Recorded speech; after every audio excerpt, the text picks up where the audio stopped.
Chismis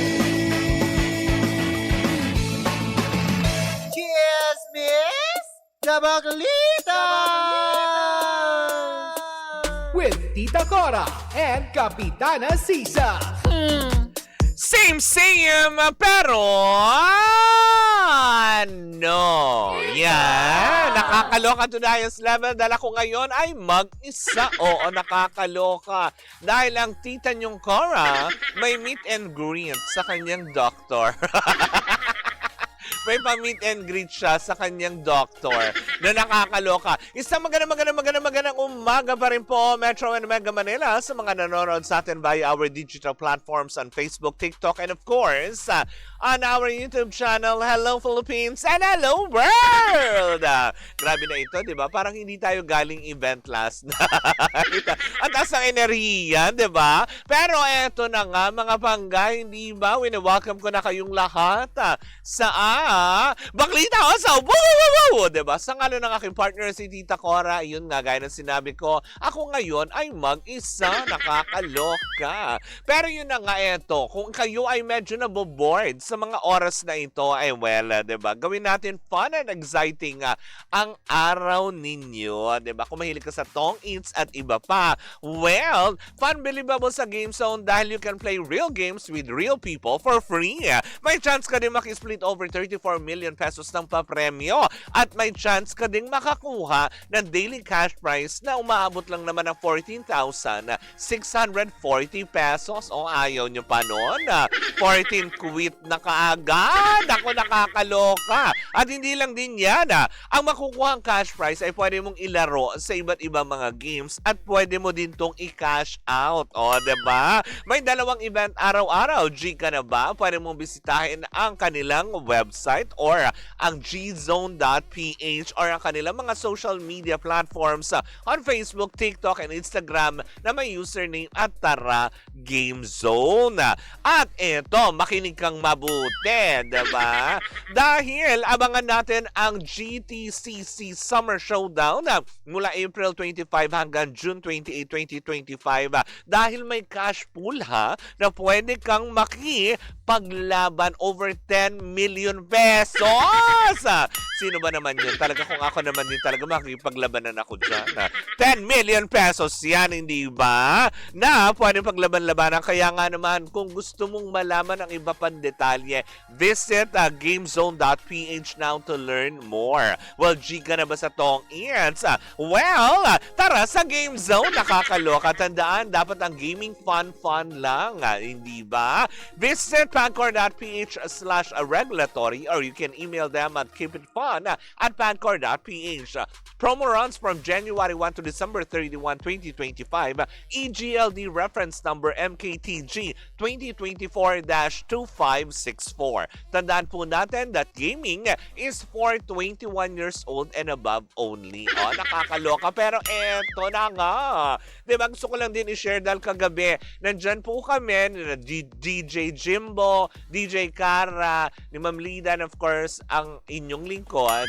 Diba? Dahil kagabi po ay tuluyan na pong inilunsad ng Game Zone bilang kauna-unahang endorser nila. Wow, endorser with a Z, diba? Si Meme Vice Ganda ay pinakilala na nga kahapon ang bagong muka ng Game Zone na kung saan nga naman siya ang napili para mag-endorso sa Game Zone. O, di ba? Nakakatuwa yan na talaga nga naman ang laging paalala pa din at lagi nga naman sinasabi ni Meme, di ba? Bilang endorser, di ba? Hindi naman niya hinihikayat yung mga tao na sige maglaro kayo na maglaro. Maglaro kayo responsibly kapag may extra niya sinasabi. At paalala din ni Meme Vice Ganda na wag natin tong gawin source of income. Sabi nga niya, di ba? Ang gaming dapat fun lang. Hindi yung tipong, alam mo yun, nagkakanda utang-utang ka na dahil syempre, di ba yung mga ganong aspeto para lang makapaglaro. Dapat fun lang, di ba? Masaya daw manalo kapag masaya ang manlalaro. Yun lang naman din, di ba? Kaya, kalma. Kaya congratulations to Meme Vice Ganda! Palakpakan naman natin! Diba? Bilang bagong endorser yan ng Game Zone. At kauna-unahan yan, hindi ba? Kaya to Meme Vice and to Game Zone, congratulations po for your growing family sa buong DG Plus po. Thank you so much po at naimbitahan nyo po ang Energy FM to witness this an Unbogable Night to Remember. Kagabi po yan sa EDSA Shangri-La. Ay! Clap, clap! Bigyan natin masigabong clap, clap. Clap, clap! Diba? Sabi naman ni Dave Ronquillo, sabi niya, si Meme Vice pala. Sabi niyo kasi kahapon, blandina. Oh, blandina naman siya, diba? Diba? Hindi ba blandina ang kanyang hair? Diba? Akala daw nila si Clarissa. Hoy, hindi! Nasa loob siya ng bahay ni Kuya. Nakakaloka. But anyways, once again, thank you so much, Game Zone, diba? For this unkabogable, unkabogable night to remember. Talaga, you never fail to surprise us. Every time meron kayong mga pasabog events, hindi ba? Thank you so much once again. Diba? Ngayon, eto na, tsumika na tayo ng husto dahil may kinalaman pa din kay Meme Vice, ang ating chichika for today's video. Sabi niya, blandina ka din naman, kapitana. Saan aspeto? Saan aspetong bumlandina? Wala nga akong buhok, nakakaloka ka, diba? Anyways, eto na nga. May kilalaman pa rin kay Meme Vice Ganda ang ating ibabalita for today's video dahil mukha daw mukha ang kanyang best friend, diba? Ang kanyang BFF na si Nanay Christy Fermin ay mukhang nakahanap na naman ng pwedeng pangpula, diba? Kay Meme Vice Ganda, hindi ba? Dahil sa kanilang recent show nga lang, ay talaga nga naman, muli na naman pinagtuunan ni Nanay Christy Fermin ng pansin. Diba? Gulat ka, no? Yan. Hindi, charot. Yung picture kasi. Diba? Muli na naman pinagtuunan ni Nanay Christy Fermin si Meme Vice Ganda dahil nga sa, diba, nakakalokang controversial vlog na inilabas kung saan nga daw sinasabi ng ilan na yung pamamahiya sa kanyang kaibigan na si MC Moa. Hindi si Lindsay Moa, kung hindi sila si Moa. Oo nga naman. Para daw kasi hindi daw magandang tignan yung ganong klaseng pamamahiya. Kung totoo nga daw na bilang kaibigan, dapat daw hindi na daw ito, alam niyo yun, isinapubliko, hindi na daw dapat ito ginawang vlog kasi nga naman, diba, napahiya yung tao ng husto. Although sinasabi naman ng ilan, mas marami daw ngayon na nakikisimpatiya kay MC dahil dito sa nangyaring, alam mo yon, komprontasyon during their vacation sa Palawan. Ako, nakakaloka. Pero sabi naman ng ilan, diba, Nay, tinapos mo ba yung video, diba, bago daw tumalak? Kasi nga naman, parang Gina G ka na naman dyan. Kung Gina G ka, Nanay, tara sa Game Zone. Unbelievable sa exciting ang Game Zone, Nanay, diba? Nakakaloka. Pero yun na nga, diba? Sabi nga ng ilan tinapos kaya ni Nanay Christy yung video kasi kung tatapusin po ng mga taong nagkokomento patungkol dito sa pamamahiya na ito, 'di ba? Makikita nyo sa ending na nagkaayos naman din sila. At bilang kaibigan din naman kahit papaano, 'di ba? Although syempre, sabihin na nga natin na dapat nga hindi na nga yun binlang, 'di ba? Pero what you see is what you get to Meme Vice, hindi ba? Kung galit siya, sasabihin niya. Kung ayaw niya sa'yo, diba? Kaya nga, diba? Every time may patama si Nanay sa kanya, ano bang reply ni Meme lagi, diba? Eto na naman, mabubuhay na naman ba ang wak. Sinimulan mo na naman si Meme, Nay. Hindi na naman tumatatapos. Diba yung mga ganong aspeto? Sabi naman ng ilan, nako, bakit nagsawa na ba si Nanay sa kakapula kay Kuya Will? Kaya nakahanap na naman ng ibang way para kay Vice Ganda na naman matuon ang kanyang atensyon na kung saan nga naman yun nga. Dahil nga dun sa insidente nga konfrontasyon ng magkakaibigan during their vacation sa vlog na lumabas ni Vice Ganda ay eto na nga, nagsanga-sanga ang opinion, nagsanga-sanga ang kung anumang reaksyon ng mga tao na kinaloloka. At kasama na dyan, of course, si Nanay Christy Fermin, o diba? Aantabayan na naman ng mga tao na magiging rebate ni Meme dito. Kasi nga naman, diba, hindi malalampasin yan ng meme. Diba, na nakakaloka. Sabi ni Dave Ronquillo, mataas na din si MC shareholder pa ng Vice Comedy. So, sinong sasaway kung hindi si Meme? Ay, talaga ba? Nakakaloka. Sabi ni Kevin Javier, house guest daw si Tita Cora sa sa PBB, kaya nandoon. Hoy, grabe kayo, ha? May meet and greet nga lang siya sa kanyang doktor, hindi kay kuya. Pero yun na nga, diba? Sabi nga ng ilan, diba? Sana tapusin daw muna natin yung vlog na ito para makita din ng lahat kung, 'di ba? Kung ano nga ba ang nangyari at the end, hindi ba? Actually, niyakap nga niya ng husto, 'di ba? Parang yun naman ay para siguro paalala lamang, 'di ba? Hindi para ipahiya na kung sino man. Nagkataon nga lang siguro ito yung na alam mo yun, na ito yung na-i-vlog na 'di ba? Kaya naipakita sa mga tao yung ganung klaseng eksena. Pero di po ba? Correct me if I'm wrong. Yung mga talagang vloggers, yung mga ganito. Diba, kapag when you create a video, a content, diba, it's a way of telling story to your audiences. Diba, na hindi mo pa-plastikin, hindi mo pepekein, yung mga ganong aspeto. Hindi ka lang basta perfect, hindi ka lang basta maganda. When you do a content, diba, tama ba ako? Correct me if I'm wrong, kasi ganun ang pagkakaintindi ko. Diba, vlogging is like telling story to people on what's happening in the real world. Diba, kasi mga nakikita lang natin katulad niyan, diba, nakikita lang natin na laging masaya si Meme, nakikita lang natin na, alam mo yun, madalas sa kasama yung pamilya niya, yung mga ganito. Maybe this is, hindi ko siya sa pinagtatanggol, pero ako lang po ito, na naiisip ko lang po, 'di ba, na para bang, 'di ba, it's her way of telling story na eto, ganito kaming magkakaibigan. Kasi 'di ba, ang Bex Battalion, kagrupo, alam mo 'yon, kabarkada niya, may sariling grupo. Sila yung Bex Squad, meron din naman. Sila Tonton 'yon, 'di ba? Tsaka sila, sino ba 'to?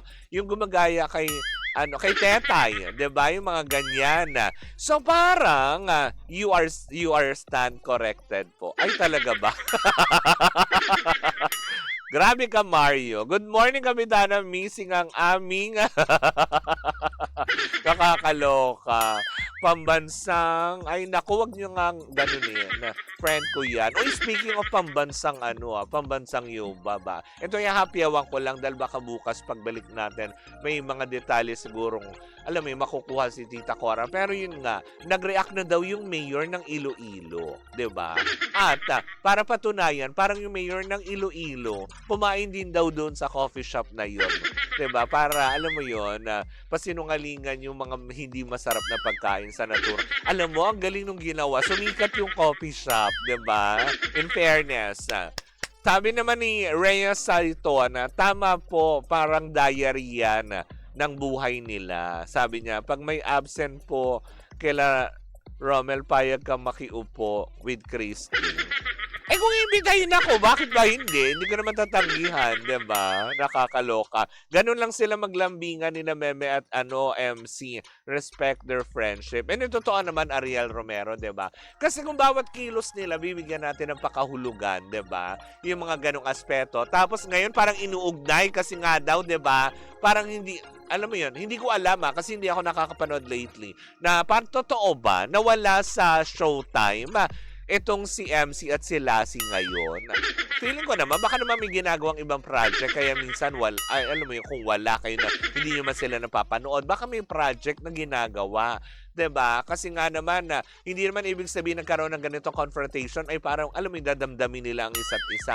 Kasi kung talagang, alam mo yun, dadamdamin at talagang, alam mo yun, mapag-trip, gaya ng sinasabi, na power tripper si Meme Vice. Bakit nilagay niya lahat ng kaibigan niya? Alam mo yun, binigyan niya ng pangkabuhayan para dun sa kanyang comedy club, na Vice Comedy Club. Halos lahat ng kaibigan niya. binigyan niya ng, alam mo yun, pwedeng, alam mo yun, na pangkabuhayan nila. Ibig sabihin nito, trabaho. 'Di ba? Kung talaga na personal sila, talagang power tripper, pati doon tinanggal sana. O, 'di ba? Yung mga ganong aspeto, wala na bang ibang views, mga tirada ni ni Christy kay Kuya Well? Oo, hindi. Wala na siguro. Kasi baka naman hindi rin naman na din siya pinansin, 'di ba? So parang dead mythology siya. Kaya eto na, 'di ba? Yung ilang araw nang nakalipas na vlog na ito. Yan, nabigyan ng pansin na po ni Nanay Christy. Kaya antabayanan natin kung ano ang magiging reaksyon ni Meme patungkol dito na nakakaloka. Pero yun lang din naman, hindi ba? Panoorin po sana muna natin. Huwag natin kunin yung clip na yon. Kasi 'di ba, bawat tao naman na nagva-vlog, 'di ba? Kumaga share nila yung totoo nilang side, kumaga totoong tao. So, sa nakita natin, ibig sabihin, sa camera nga nagagawa niyang ganon. Kumaga para mapag-usapan, 'di ba? Malamang sa in real life, ganon din sila, 'di ba? Kumaga siguro i-share lang nila kung paano sila magkakasama, hindi lang basta happy-happy, 'di ba? Yung mga ganong aspeto na sana maintindihan ng mga tao when it comes to vlogging. Hindi ka lang naman laging alam mo, nakakilay dyan, naka-eyeliner, maganda lagi, 'di ba? Kasi yung iba, 'di ba? This is my life na gusto mong i-share sa tao. That's why you are creating a content to share it to people. Correct me if I'm wrong again, 'di ba? Sa amin naman ni Reza ito, nagpapahinga lang daw po now si MC. Okay. 'Di ba? That's good news, 'di ba? Parang recently din, 'di ba? Hindi nga natin napapanood si Meme eh. So ano 'yun? Dahil nagkatampuhan sila, sasabihin ng mga tao, dahil nagkatampuhan, hindi na sila nagsipasok. Ganun ba 'yon? Nakakaloka! 'Di ba? But anyways, yun lang din naman yan. Ako excited ako kung ano magiging rebate ni Meme. Excited ako doon. In other words, wag,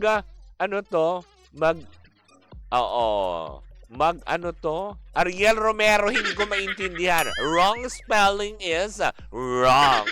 Nakakaloka. Hindi, yun lang naman din, 'di ba? And anyways, sila yan, magkakaibigan yan, eh, 'di ba? Ang mga baklang magkakaibigan. Alam mo naman, 'di ba, pag magtotropang magkakaibigan, may okrayan yan, 'di ba? Usually may ganyan. Pero at the end of the day, mag-aakapan niya mga yan. Parang nangyari at the end of the video na sana po pinanood po hanggang matapos kasi para hindi naging basihan lang yung pamamahiya, 'di ba? Yun lang yun. Anyways, ako mga banggay, yan po muna ang ating unang chika for today's video. Sa aking pagbabalik nako, meron daw 3 big stars na pagsasama-samahin ang ABS-CBN para sa nalalapit na pagbubukas ng Metro Manila Film Fest. Well, sino-sino yan malalaman natin sa pagbabalik ng Baklita sa Woo Woo Woo Woo! Muli po ako po si Kapitana Sisa sa ngalan ng aking partner na si Tita Cora. We are still same pero iba! Tuloy-tuloy pa rin po ang ating tugtugan. Siyempre, dito po lamang yan sa number 106.7 Energy FM. Panggawag mong sabihin na radyo, sabihin mo 여기부터라